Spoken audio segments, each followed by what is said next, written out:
Coming up next on Samford News Network, the $65 million recreation complex announcement has campus buzzing. But how will the upcoming construction affect parking? And it's International Education Week on campus. Hear how you can explore different cultures without leaving Birmingham. And the Bulldogs clinch the SoCon title and get an auto bid to the FCS. Learn more about the playoff scenarios for the team. Samford News Network starts right now.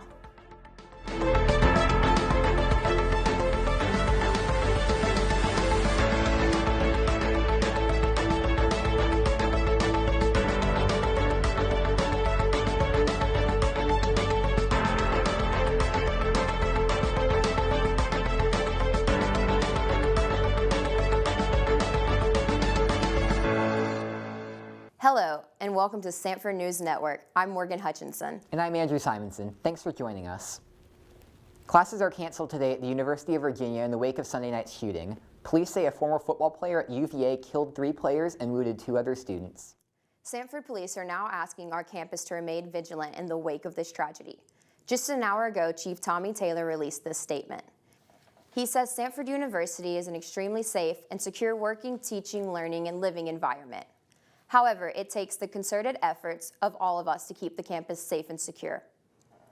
Chief Taylor went on to say, in light of recent events across the country that involved weapons-related acts of violence, it is imperative that the entire Samford campus community be reminded that weapons are not allowed on campus at any time.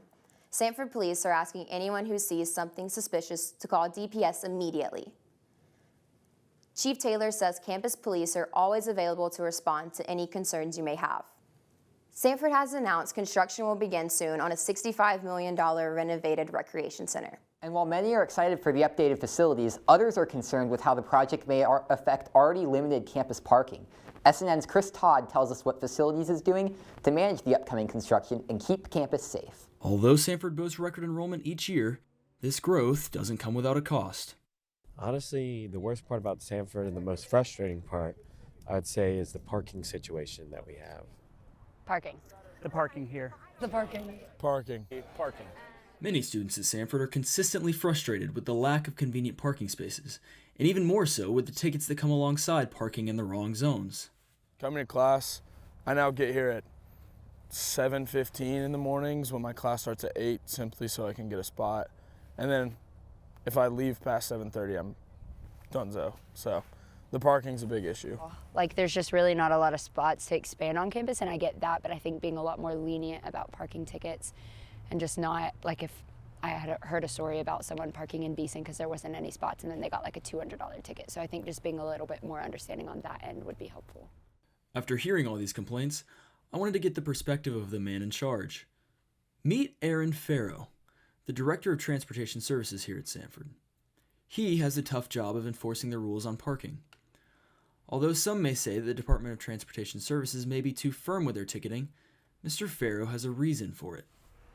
Citation has already been given to this vehicle by one of our officers, but what we have to understand is although they may park here thinking they're going to be here for just a couple of minutes, this is one of the highest forms of disrespect because these handicap spaces are for those who truly need the handicap space so they can access, by their wheelchair, mobility issues or whatever, access the building. As for the issue of expanding parking, Mr. Farrow said that administration is currently looking into several options.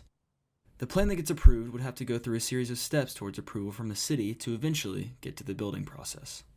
There are several options on the table right now that they're exploring, and they're just trying to look at the most effective way to do that, and we're hoping to have some decisions rendered here very soon.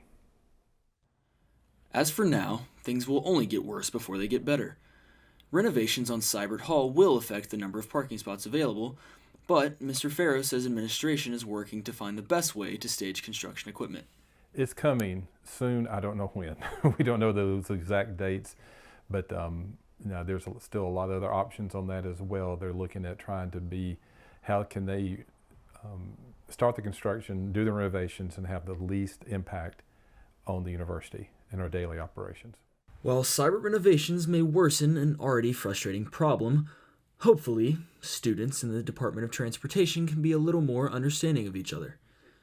Everyone's doing their best at facing the same problem, just in different ways. For Samford News Network, I'm Chris Todd.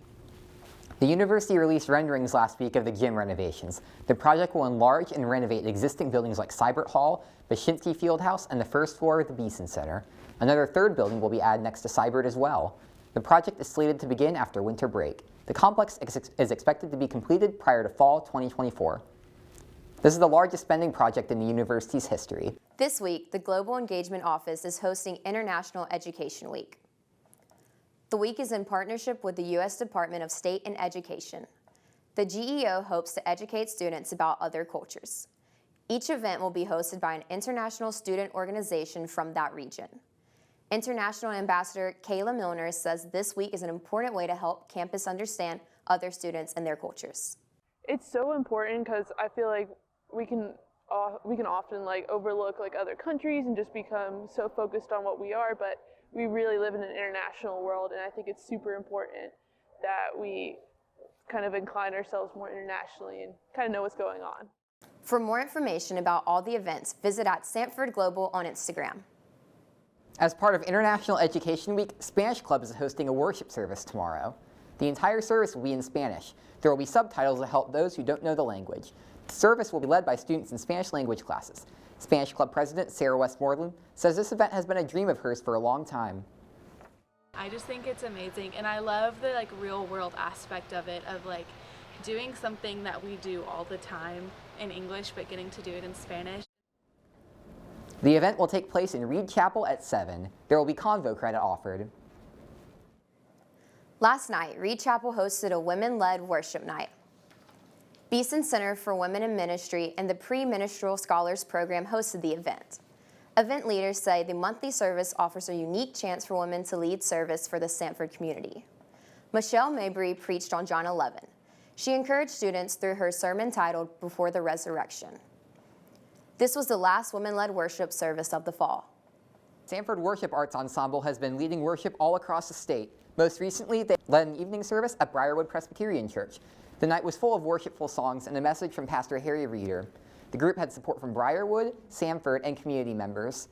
Earlier in the year, the ensemble led in North Alabama and a night of worship here at Samford. The group is now preparing to sing Christmas carols around Birmingham. A new film produced by Samford students and faculty will premiere on campus tomorrow. Speaking of Birmingham was produced by the Department of History. It promotes in-depth discussions about race. The film has been a decade in the making. The filmmakers describe it as a modern companion to the 1961 CBS Reports documentary, Who Speaks for Birmingham? The film will be screened at the Wright Center tomorrow at 6 p.m. Interested in learning more about a career in public health? Samford School of Public Health is hosting a virtual open house on November 17th. The school offers a number of graduate degrees. Students can learn more details on the Samford School of Public Health website on your screen. There are times when science and religion are seen as contradictory. But as SNN reporter Breck Brigham shows us, one club is trying to show how these two aspects of the world can work well together. Samford Science and Religion Club is trying to teach how the two disciplines fit together and what each can teach about each other. This semester, their meetings were about biologos and a professor panel that had them speak about their faith and research and how those coincide. The final meeting of the semester focused on Christian scientists. Both Adam Kaysen and Thomas Reinke believe that we can learn from science and religion and what both can teach us about the world and each other. They worked on this club to do just that. Adam Kaysen told me that COVID played a big part in both him and Thomas getting involved in rebuilding the club. Over the pandemic, kind of over 2020, we saw that the club was on Bulldog Central but wasn't doing much of anything. So me and Thomas both had kind of independently contacted Dr. Reeves, who's our faculty advisor, and wanted to get involved in the club.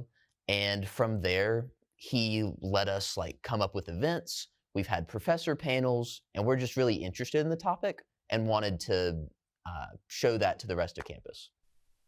When asking Thomas about how they wanted to show these two ideals fitting together, he gave a very interesting answer. I think a great way to describe it is the two books.